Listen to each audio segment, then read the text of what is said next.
하겠습니다. 앞서 일부에서 바다의 싱싱함을 전달해 드리는 공유어장팀 소개해 드렸다면요. 이번 팀은 이런 바다의 환경을 지키는 어벤져스 같은 팀을 소개해 드리도록 하겠습니다. 스마트 해양 쓰레기 통합 관리 시스템을 구축하는 포어시스를 무대 위로 모시겠습니다.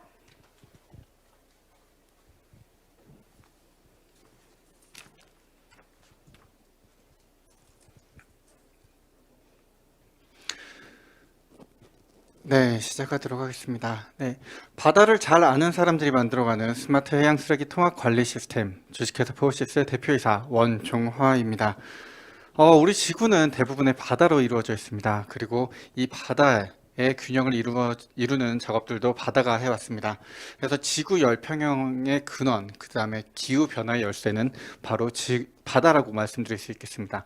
이것이 바다가 소화하지 못하는 플라스틱들이 들어가면 안 되는 명확한 이유라고 말씀드릴 수 있겠습니다. 해양 쓰레기로 인해서 발생되는 피해들은 어마무시하다고 말씀드릴 수 있고요. 그리고 우리들은 일주일에 신용카드 한 장 분량의 미세 플라스틱들을 계속 섭취하고 있습니다. 대부분의 해양 쓰레기들은 하천을 통해서 유입이 되고 있고요. 하지만 이러한 하천에 대해서는 전혀 관리가 이루어지지 않고 있는 상황입니다. 사람들은 비로소 이 쓰레기들이 자기 집 앞마당으로 들어오게 되면 이것들을 손으로 줍거나 아니면 배로 쓸어 담거나 아니면 장비를 통해서 주워 담고 있습니다. 이것들을 액티브 시스템이라고 이야기를 합니다. 사람이 쓰레기를 쫓아다니는 시스템입니다. 그리고 이것들이 쓰레기가 바다로 들어가게 되면 염분이나 아니면 해양 부착생물들 때문에 재활용 자체가 불가능하게 됩니다. 그렇기 때문에 불법 폐기나 불법 방치들이 계속 발생하고 있는 것입니다. 우리나라는 지난주 12월 4일 해양 폐기물 관리법이 시행이 되었습니다. 하천 쓰레기 해양 유출 방지 시설을 의무화한다. 그리고 부유되어 있는 쓰레기들을 수거해야 한다라는 것이 골자입니다. 우리나라는 여기서 한 발 더 앞서서 지능형 해양 쓰레기 수거 지원 통합 관리 시스템을 구축하겠다라는 부분을 의지를 표명하고 있습니다. 이것들은 우리나라뿐만 아니라 전 세계가 가고 있는 길이라고 말씀드릴 수 있겠습니다. 이를 바탕으로 포시스는 스마트 해양 쓰레기 통합 관리 시스템을 제안을 드립니다. 네, 아마이스라는 시스템인데요. 아마이스는 두 가지로 구축이 되어 있습니다. 하나는 이런 인프라고요. 두 번째는 이 인프라들을 운영하는 운영 시스템이 되겠습니다. 육상에는 쓰레기통이 있습니다. 쓰레기를 담는 쓰레기통이 있고요. 하지만 바다나 하천에서는 이 쓰레기들을 모을 수 있는 구조물들이 없습니다. 그렇기 때문에 저희 회사에서는 이것들을 바탕으로 쓰레기통을 구축을 해서 공급을 하고 있고요. 또한 하나 더, 아메스라는 시스템은 이러한 쓰레기통들을 어떻게 하면 더 효율적으로 사용할 수 있을까에 대한 솔루션을 제공을 합니다. 예를 들어서 이 쓰레기통에 쓰레기들이 얼마만큼 모여 있는지, 그리고 어떤 쓰레기들이 모여 있는지, 그리고 얼마만큼의 쓰레기들이 모여 있는지, 그리고 이것들을 유발시키는 기후 환경과는 어떤 연관관계가 있는지에 대한 데이터를 쌓게 되고요. 최종적으로는 이 쓰레기통이 어느 정도 채워졌을 때 하나의 쓰레기통이 아니라 또는 모든 쓰레기통이 아니라 선별적으로 쓰레기통을 비울 수 있는 전략들을 제공을 하게 됩니다. 네, 지금 보시는 구조물 동영상이 움직이질 않는데요. 지금 보시는 구조물이 이제 하천에 대한 쓰레기를 관리하는 구조물이 되고요. 저희는 2017년부터 이 구조물에 대한 개발을 시작을 해왔고, 현재로서 육상에서 할 수 있는 것들은 모두 다 완료를 했습니다. 네덜란드의 디오션 클린업 이후로 저희는 세계에서 두 번째로 이것들을 바탕으로 해양 수조에서 성능 실험을 완료를 했습니다. 이것들을 바탕으로 이제 해양 폐기물 관리법이 시행이 되면서 다양한 지자체들과 함께 이것들 구체적으로 설치에 대한 논의를 진행을 하고 있는 상황입니다. 지금 동영상이 역시 이제 들어가질 않는데요. 이러한 시설물들이 하천이나 아니면 하구, 그 다음에 바다에 설치가 되게 되는데, 저희 시스템의 차이점이라고 말씀드릴 수 있는 것들은 이 차단 그물 자체가 쓰레기를 한꺼번에 랩핑하는 그 패키지의 역할을 합니다. 그래서 해상이나 하천에서 작업하는 시간들을 획기적으로 줄이고요. 그러면 이것들이 해양이나 하천에서 바로 육상까지 넘어갈 수 있는 패키지로 작용을 하게 됩니다. 그 해양이나 하천에서의 관건은 이 물에서 작업하는 시간들을 얼마만큼 줄일 수 있느냐가 관건이라고 말씀드릴 수 있겠습니다. 지금 저희가 보시면 두 가지라고 이해를 하시면 될 것 같아요. 쓰레기통 그 다음에 쓰레기통을 운영하는 운영 시스템. 그래서 쓰레기통은 저희가 어느 정도 완성이 되었다라고 말씀드릴 수 있겠고요. 그 다음에 이것들에 대해서 운영하는 시스템 같은 경우에는 쓰레기를 인식하고 쓰레기의 양을 분석하는 시스템에 대해서 2022년 말까지 저희가 완성을 하고, 그 다음에 호주에서 2022년부터 있을 호주에서 파일럿 테스트에 직접 적용하는 것을 목표로 하고 있습니다. 이 시장은 폭발적으로 증가를 하고 있습니다. 정확하게 말씀드리면 인식하는 만큼 증가를 하고 있는데요. 이것들은 일반적으로 시장에 수요가 있어서 증가하는 것보다 훨씬 큰 성장 속도를 보이게 됩니다. 그래서 우리나라의 시장의 규모가 2017년 약 500억 원에서 시작했었지만 저희가 지금 2023년에는 확정된 예산만 약 7천억 원 정도 된다라고 말씀드릴 수 있겠습니다. 이 시장에서 저희는 첫 번째로 수거 시장에 대해서 포커스를 맞추고 있습니다. 이 문제가 대두가 되면서 전 세계에서 다양한 그룹들이 이 문제를 해결하려고 앞장서고 있습니다. 이런 것처럼 이제 쓰레기를 인식하고 쓰레기를 쫓아가는 이제 시스템들도 나타나고 있고요. 대부분 이런 접근들을 보이고 있습니다. 자기 앞마당, 마리나나 아니면 되게 작은 공간에 대한 청소하는 솔루션들이 나타나고 있는데요. 하지만 저희가 근본적으로 집중하고 있는 시장은 하천에 대한 관리를 어떻게 할 것인가에 대한 시장입니다. 왜냐하면 이것들은 환경 문제이고요. 공공재의 성격을 띠기 때문에 먼저 정부에서 접근할 것입니다. 정부는 환경 문제에 있어서 분명히 오염원을 관리하는 부분부터 접근을 하게 될 것이고, 우리나라뿐만 아니라 전 세계적인 국가들이 이러한 접근들을 하고 있습니다. 그래서 저희는 정부와 지자체, 그 다음에 관련된 공단 등의 의견을 저희가 적극적으로 받아들여서 하천에 대한 지능형 관리 체계, 그 다음에 인프라들을 개발해서 공급하고 있습니다.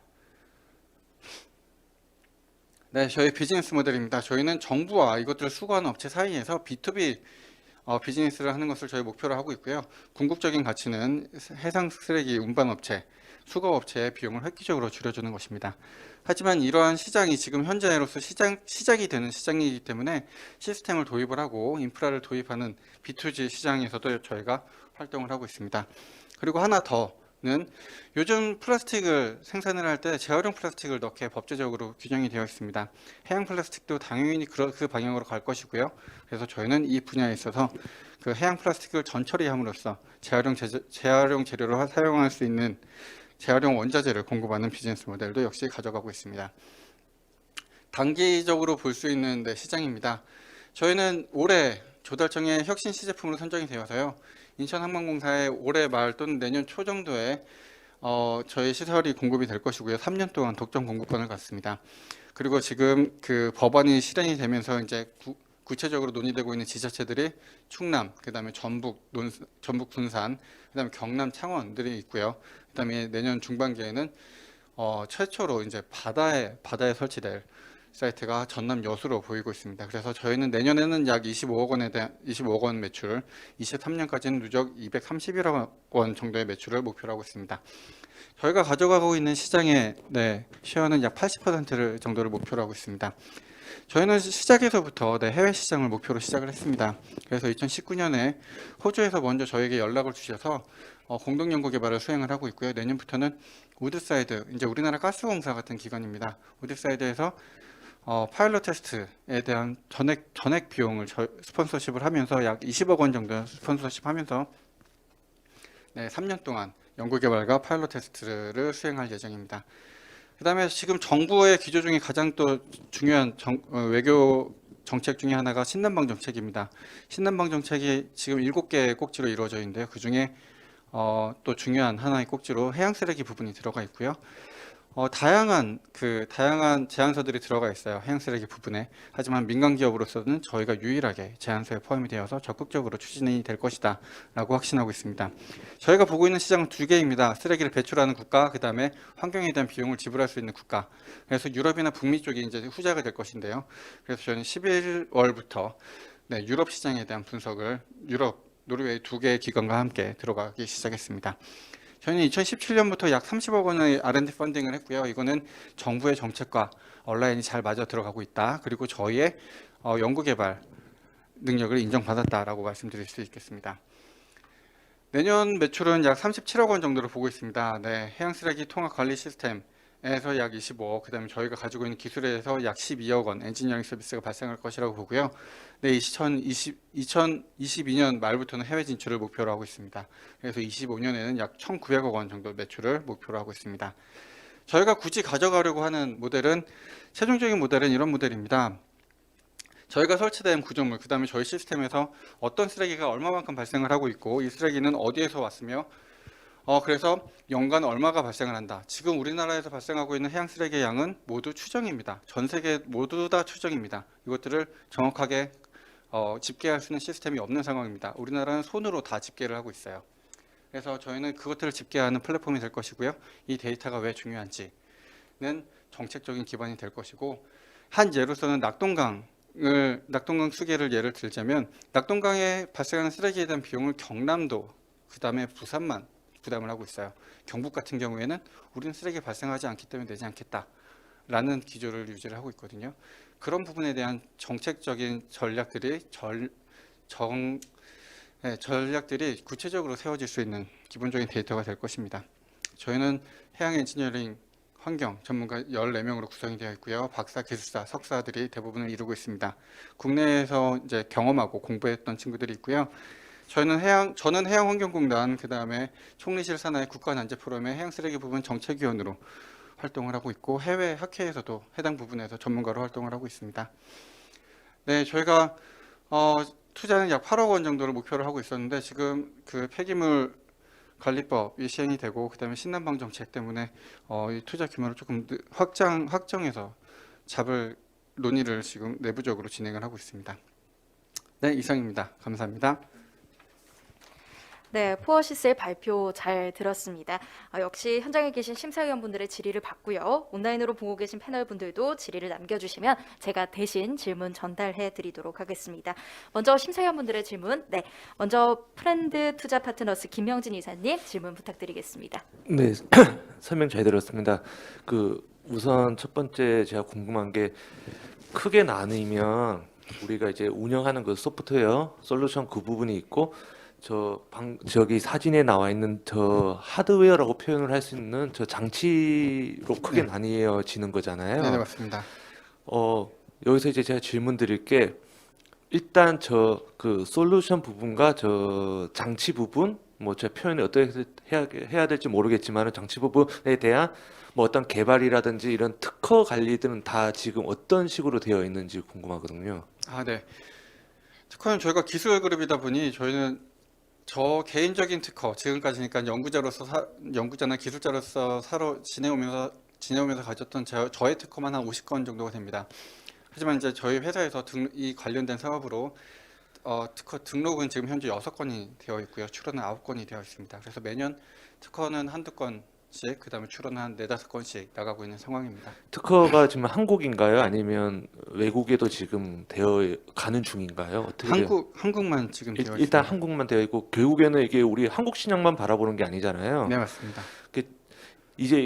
저는 이제 그 드리는 첨언인데 그때 중간 평가 때 들었던 느낌하고 좀 많이 좀 다르게 다가와서 좀 구체적이어서 좀 좋았던 느낌인데 우리가 보통 건설사는 이제 EPC 업체라고 이제 표현을 많이 하잖아요. 네. 그러면 이제 처음부터 우리가 다 구매해서 설치하고 다 하는 건데 언뜻 드는 생각이 설계 전문 기업으로 해서 우리가 특허만 결국에는 글로벌적으로 우리가 어떤 표준으로 갈 수 있다는 꿈을 꿀 수가 있다 그러면 그 특허를 관련해서 우리 모든 설계와 이 관련된 제작 솔루션은 우리의 특허를 통해서만 할 수만 있다. 그 굉장히 큰 꿈이기는 하지만 또 불가능하지도 않다고 생각이 들어요.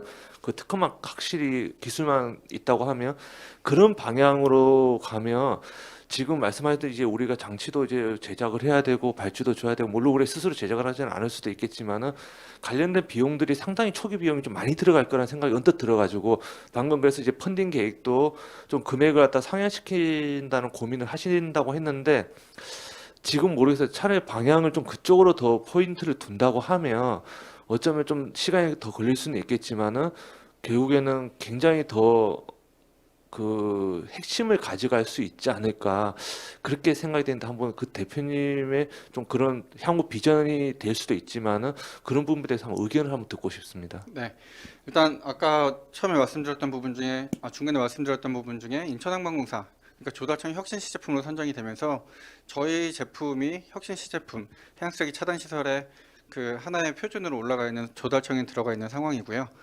그다음에 그 ISO에 대해서 저희가 이제 저희 제품을 표준으로 등록을 하기 위해서 일단 의견 상정을 해야 됩니다. 그래서 그 부분에 대한 것도 준비를 하고 있습니다.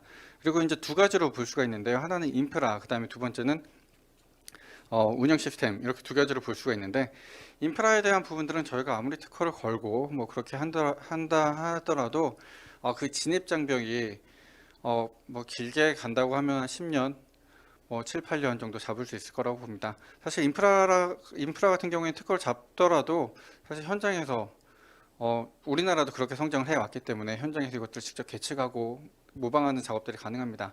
하지만 저희들이 지금 이 구조물에서 가지고 있는 저희들의 노하우는 한번 캡처한 쓰레기를 놓치지 않는 노하우.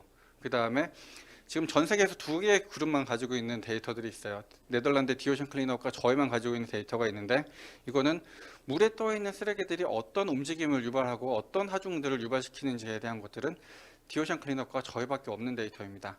그래서 저희는 연구하는 그룹이지만 그리고 저희 그룹 내에 박사과정들도 많이 있지만 이 부분에 대해서 논문을 쓰지 않고 있어요. 그래서 그러한 부분이 있기 때문에 구조물에 대한 부분들은 조금 시간이 걸릴 것이다.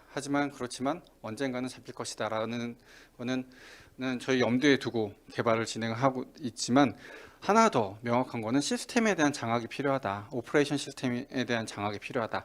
이 오퍼레이션 시스템이 어느 국가의 표준으로 들어가게 된다면 그에 맞는 인프라들도 저희의 성격에 맞게 들어가야 될 것이고요. 말씀하신 것처럼 저희의 표준에 맞게 저희 특허를 사용하면서 들어가야 될 것입니다. 그래서 저희는 전략은 그런 쪽으로 방향을 잡고 있습니다. 네. 그럼 네.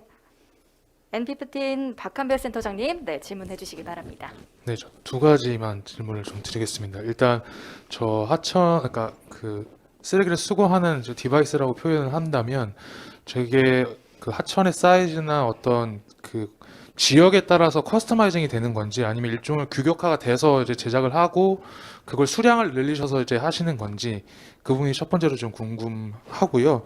그리고 두 번째로는 지금 수면에 있는 쓰레기를 수거하시는 방식이잖아요. 근데 이제 수면에 있는 쓰레기도 있지만 그 수면 아래에 있는 쓰레기들도 있을 텐데 본질적으로 이 쓰레기를 수거한다는 것 자체가 이 수질을 개선에 있다라고 저는 보는데 그런 수면의 쓰레기만으로 수거한다고 해서 충분히 개선이 되는 부분인지 그렇게 두 가지가 좀 궁금하거든요. 네, 두 질문 다 제가 되게 받고 싶었던 질문이라서 감사드립니다. 네, 첫 번째는 이거를 제품으로 인식하시면 좀 무리가 있습니다. 이거는 제가 계속 인프라라고 말씀을 드렸어요. 그래서 저희 엔지니어들 보면 토목, 조선해양, 뭐 그다음에 AI 하는 친구들이 이렇게 들어가 있어요. 그래서 각 사이트마다 다른 구조물이 들어가야 하지만 이 구조물을 운영할 수 있는 환경들은 어느 정도 정해져 있거든요. 그래서 이 사업들이 어느 정도 진행이 되면 그 단계들이 클래스가 어느 정도 결정이 될 거라고 봅니다. 그다음에 하천 같은 경우에도 지금 국내에서 논의가 되고 있는 하천들은 약 100m, 70m, 100m 정도 수준의 하천들이에요. 그래서 이것들은 추후에는 제품화 될 수 있을 것이다 라고 보고요. 두 번째 질문에 대해서 답을 드리면 저희는 가장 먼저 연료 시장이 어디인가에 대해서 먼저 집중을 했습니다. 그래서 하천에 대한 관리. 두 번째는 그러면 말씀하셨던 대로 침적 쓰레기가 될 겁니다. 그래서 저희가 그 부분에 대해서 이제 라인업을 짜 가고 있었는데 올해 행안부에서 있었던 도전한국 프로젝트가 있어요. 거기에 가장 큰 주제로 해양 쓰레기가 올라왔습니다. 그 가장 큰 주제라고 말씀드리면 상금이 제일 컸던 프로젝트가 해양 쓰레기 문제였어요. 그만큼 어려운 주제다라고 볼 수 있는데 거기서 저희가 솔루션을 내면서 저희가 1등을 하게 됐습니다. 그래서 행안부 장관 표창도 받게 되었는데 그 부분에 대해서는 저희도 생각보다 좀 빨리 진행을 하게 되지만 내년에 그러니까 정부 지원을 통해서 개발과 적용이 한꺼번에 가는 과제가 진행이 될 예정이에요. 그래서 침적 쓰레기 역시 저희의 계획보다는 좀 빠르지만 그래도 정부의 지원과 함께 진행할 계획입니다. 네. 답변 되셨길 바라겠습니다. 그럼 온라인으로 들어온 질문 역시 전달해 드리도록 하겠습니다. 시간 관계상 2개 정도의 질문을 답변 드릴 수 있을 것 같고요. 제가 질문을 읽어 드리면 답변하실 때는 카메라를 보시고 답변해 주시면 감사하겠습니다. 네, 먼저 바다 환경에 긍정적인 사업인 것 같습니다. 궁금한 점은 이런 류의 솔루션 중에서 저희 솔루션 외에 어떤 종류의 경쟁 서비스나 제품이 있는지 궁금하고, 아무래도 주요 고객사가 B2G가 될 것 같은 가능성이 높은데 영업 계획은 어떻게 하시는지 궁금합니다. 라고 질문 주셨습니다. 경쟁사, 그다음에 B2G에 대한 영업에 대해서 말씀해 주셨습니다. 저희가 이제 총리실에서 이제 해양 쓰레기 부문의 자문위원으로 활동을 하면서 이 부분에 대해서 활동을 하고 있는 국내 업체들이 있는지, 그다음 해외 업체들은 어떤 업체들이 있는지에 대해서 이제 저희가 조사들을 계속 진행을 해왔습니다. 하지만 안타깝게도 이제 이 부분에 대해서 저희처럼 엔지니어링을 하고 연구를 하면서 이 솔루션을 제공하는 업체들이 없는 상황이에요. 많이 좀 안타까운 상황이긴 하지만 반대로 이야기하면 이미 저희가 법안이 확정이 돼서 실행이 되고 있고 그 부분에 대해서 준비된 기업은 저희밖에 없다라고 말씀드릴 수 있을 것 같습니다. 그래서 국내에서 다른 회사들에서 기존에 이제 제조업을 하시는 회사들에서 연락을 주시곤 하십니다. 그래서 저희 제품을 만들 수 있으니 협업을 하자라는 것들을 주셨어요. 그래서 현재로서 당장 국내에서 경쟁사는 저희가 그렇게 눈여겨볼 만한 경쟁사는 없다라고 말씀드릴 수 있고요. 두 번째로 B2G 같은 경우에는 저희가 17년에 회사를 설립을 했습니다. 그때는 해양 쓰레기 이야기를 어디에서도 못했어요. 해양 쓰레기 문제에 대해서 아무도 관심이 없었기 때문에 해수부랑 협업을 하면서 그 선박의 안정성을 지켜야 되기 때문에 해양 쓰레기를 없애야 됩니다라는 논리로 이야기할 만큼 관심이 없었습니다. 그 이후로 저희가 해왔던 것들이 법안에 대한 지원, 이 해양폐기물관리법에 대한 법안에 대한 지원, 그다음에 해양환경공단이나 이런 것들이 정책을 하면서 정책 지원, 그다음에 연구개발 기획 지원 이런 것들을 저희가 가는 스텝에 맞게 계속 지원을 해 왔어요. 그래서 보시면 딱히 어느 부분이다라고 말씀드릴 수 없을 만큼 저희가 가지고 있는 라인업과 일치하는 부분들을 보실 수 있을 것입니다. 그래서 굳이 이 부분에 대한 영업이라기보다는 그동안 저희가 17년도부터 쌓아왔던 저희가 뿌려왔었던 그 자료들이 내재화되어 있는 거, 그다음에 그동안 쌓아왔었던 저희의 전문가로서의 평판이 저희의 영업 방법이다. 그리고 영업을 그렇게 해왔다라고 말씀드릴 수 있겠습니다. 네, 계속해서 다음 질문, 마지막 질문입니다. 국내 시장에 대한 이제 경쟁력에 대해서 조금 전에 말씀을 해주셨는데요. 해외 시장 규모가 큰데 해외 시장 경쟁사 대비 포어시스의 강점과 진출 세부 계획 추가 말씀 부탁드립니다라고 말씀해 주셨습니다. 네, 해외 시장도 그렇게 뭐 다르진 않습니다. 아까 처음에 말씀드렸던 액티브 시스템, 그다음에 패시브 시스템 이렇게 두 개로 나누자면 액티브 시스템은 국내외에서 많이들 이루어지고 있어요. 왜냐하면 이것들이 지금 현재 기술이 가고 있는 방향들이랑 많이 맞죠. 드론이나 아니면 AI 기술들이나 이런 것들이랑 많이 맞기 때문에 민간 쪽에서 많이 개발이 되고 있는데 이렇게 대규모 패시브 시스템 같은 경우에는 네덜란드의 디오션 클린업 그리고 미국의 일라스텍 이 정도 방제하는 회사들 쪽이랑 어떻게 보면 좀 결이 맞아요. 오일 스필이나 이런 방제 쪽 기술과 결이 맞는데 저희의 전략은 그렇습니다. 일단 저희가 두 개의 축으로 진행을 해 왔습니다. 첫 번째는 동남아시아 시장에 대해서 이제 저희가 진출하기 위해서 그 전에는 이제 코트라와 같이 이제 계속 진출에 대한 내용들을 가지고 왔었어요. 그래서 두 가지로 말씀드리면 정책, 그다음에 저희가 공동 연구 개발 이렇게 두 가지로 말씀드릴 수가 있는데요. 정책은 첫 번째는 계속 코트라와 함께 해보고 있었는데 신남방 정책 이번에 좀 힘이 실리면서 그 부분에 대해서 저희가 적극적으로 지원을 하고 사업을 만들어가고 있고요. 그렇지 않고 저희가 개별적으로 나간다면 사실 이 시장에 대해서 사실 저희가 뭐 뚫을 수 있다, 진출할 수 있다라고 확실하게 말씀드리는 게 시간이 매우 오래 걸릴 거예요. 그래서 정책과 같이 가고 있다라는 부분이 있고요. 두 번째로는 서호주에 있는 그룹들과 같이 파일럿 테스트도 하고 공동 연구 개발을 하고 있어요. 서호주 같은 경우에는 그 바로 위에 있는 동남아시아와 어떻게 보면 경제권을 같이 사용하고 있습니다. 그리고 기술이 가장 진일보된 위치이기도 하고요. 국가이기도 하고요. 그래서 거기서 기술의 인정을 받고 거기서 공유하는 경제권에서 저희가 진출할 계획을 잡고 있습니다. 네, 답변 되셨길 바라겠습니다. 그럼 마지막으로 N15 박한별 센터장님이 심사 코멘트 진행해 주시겠습니다. 네, 대표님 뭐 제가 대표님보다 뭐 더 전문가도 아니고 얼마나 더 제가 알 수 있겠냐만 제가 대표님 그 발표를 들으면서 제 집 앞에 하천이 먼저 떠올랐습니다. 그 하천이 굉장히 오염돼 있었고 굉장히 공장 폐수로 오염이 된 곳이에요. 그래서 그 하천을 개선하기 위해서 직접 사람들이 들어가서 쓰레기를 줍는 것도 봤고 흙을 갈아엎기 위해서 불도저가 들어간 것도 봤습니다. 그럼에도 불구하고 꽤 많은 시간이 지났는데 아직 3급수도 채 미치지 못하는 상황이에요. 저는 이제 그런 걸 봐왔기 때문에 대표님께서 하시는 사업들이 제가 살고 있는 지역을 변화시킬 수 있는 하나의 통로가 될 수 있을 거라고 생각을 하고 사실 그 하천이 죽음으로 해서 그 일대 지역이 다 죽는 걸 봤어요, 저도.